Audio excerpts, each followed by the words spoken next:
When I was 8 years old, I went to see a movie called Forbidden Planet, which is a famous 1950s sci-fi movie with Robbie the Robot and Anne Francis in a kind of skimpy outfit. It was a kind of really cool movie. I really kind of fell in love with the world that movie created because it was one of the first Hollywood big-budget movies to ever take place entirely away from the Earth on a land that's make-believe. You know, even The Wizard of Oz had a little section which supposedly was in Kansas. This was entirely on another planet. And my imagination was really stirred by that particular aspect. So I decided then I'm going to be a director. I didn't know what Hollywood was about. I didn't understand the business of movies, nor did I care about it particularly. Howard Hawks was the kind of ultimate hero to me. And I saw his movies as a kid, but I wasn't familiar with some of the older ones and the scope of his work until I went to film school at USC. And all of a sudden, I saw all his movies at once. And I saw something that I hadn't seen in other filmmakers. Let's take an example, Hitchcock. Hitchcock wears his technique on his sleeve. So he's easy to love. Anybody can love Alfred Hitchcock. They can say, well, I can see why he's so good. Howard Hawks is invisible.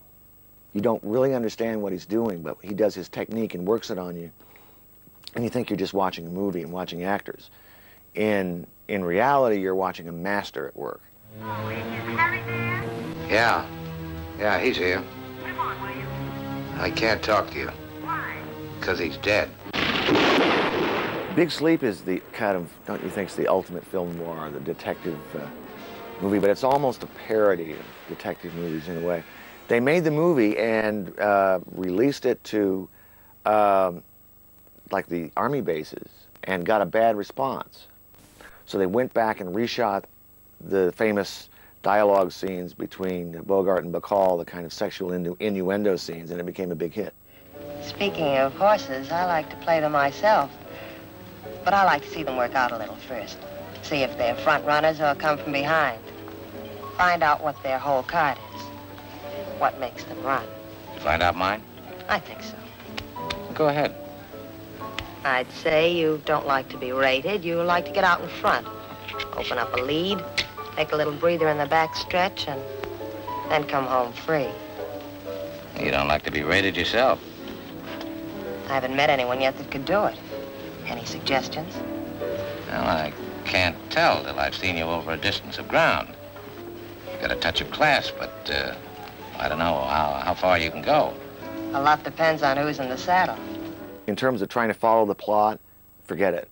You're trying to find out what your father hired me to find out, and I'm trying to find out why you want to find out. You could go on forever, couldn't you? William Faulkner, Lee Brackett, Howard Hawks, and Jules Furthman suddenly realized that one of the murders in the movie couldn't have taken place at the beach because the man who did it couldn't have been there at the time. So they called up Raymond Chandler, who had written the original book, and he said, I don't know. So Hawks said, well, let's forget about the plot, because no one cares and I don't understand it. We'll just have fun. So the whole movie is just having fun with the scene. So don't try to make sense out of it. It doesn't make any sense.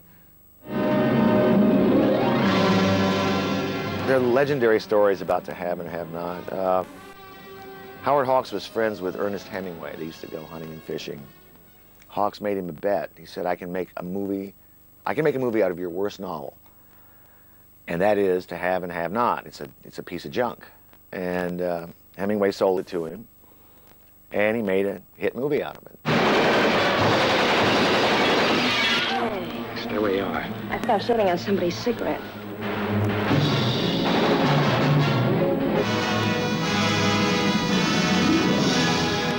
Sergeant York is interesting. Gary Cooper won an Academy Award for that movie. And there's another legendary Hawks story. He took Cooper with him in to see Jack Warner and just had Cooper say, yes, yes, sir, every time Hawks said something. So Hawks said to Warner, well, you're going to leave us alone, aren't you, and make the movie. Don't you think he should? And Cooper said, yes, sir. So after he had, it's a great thing to bring, I've learned, to bring an actor into your creative meetings with you, especially if they're saying yes, sir. Then the studio has nothing to say. So it's an ancient trick. There's the first shot, and here's the other 5 here. I reckon that there gun shoots a mite to the right. Where'd you learn to shoot, York? Well, I ain't never learned, Sergeant. Folks back home used to say I could shoot a rifle before I was weaned, but they was exaggerating some. Yeah. Back in the old days, everybody was under contract. Actors, directors, writers, everyone. And the one job was to make movies. And even though there were lots of disputes and lots of ego problems, the craft of movie making was a great deal more disciplined than it is today.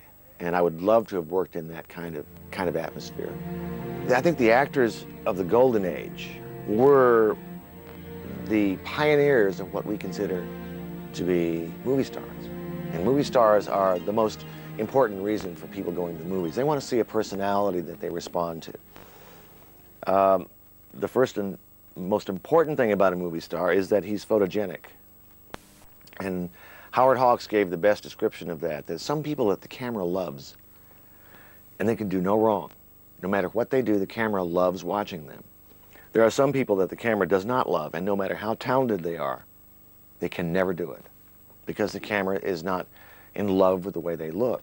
Photogenic is the first and foremost quality of a movie star. Now, that doesn't mean they're beautiful all the time. They can be unique looking, or statuesque, or even twisted or broken. Humphrey Bogart was not a classic, handsome leading man, and yet he was charismatic. The camera loved him, loved to watch him. And there was a magic in the old films that I think today we work with a different style.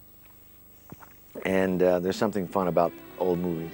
In the studio system, in its height and glory, the moguls loved movies. They didn't love deals, they didn't love profit. They loved movies, and they took chances.